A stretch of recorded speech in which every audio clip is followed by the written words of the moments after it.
আসসালামু আলাইকুম প্রিয় দর্শক, একটি গুরুত্বপূর্ণ ভিডিও নিয়ে হাজির হয়েছি।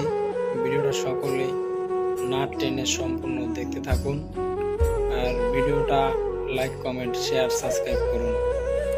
প্রত্যেকটা পুরুষ পোলার এই ভিডিওটা লক্ষ্য করে দেখুন যে ভাইটি কি বলে।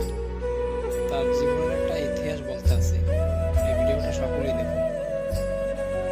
যে সময় ক্লাস 9-এ পরে ওরে এই সময় আমি বিয়া করছি। ওই সময় ওর বাপ মা আমার হাত পা ধরছে, ওর মেধা ভালো, লেখাপড়া করা। ওরে আমি মাস্টার্স কমপ্লিট করাইছি।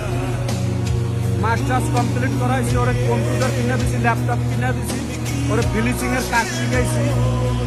আমার পোলার বয়স 9 বছর, ও লাখ লাখ টাকা কামাই করে না। ও আমার টাকা পয়সা, অর্থ সম্পদ, কম্পিউটার জন্য যে আছে নগদ ক্যাশ 1,80,000 টাকা নিয়ে 8 মাসের 18 তারিখ ও চলে গেছে একটা ছেলের সাথে, গেছে।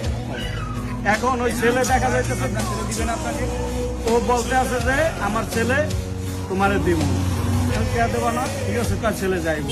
ছেলের সাথে দেখা করায় না আমার।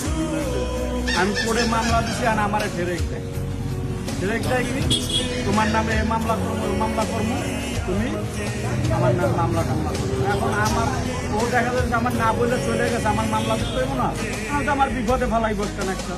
আমি মামলা দিছি, ঠিক আছে, আমি ওটাও যেমন তুই মামলা উড়ে আমার ওটা দিয়া ঠেরেক দেয়, খালি ঠেরেক দেয় একের পরে। এর জন্য আমি বলছি তুই যা করতে পারো তুই কর। আমি তো মরে গেছি গা, আমার জীবনে আর কিছু আছে।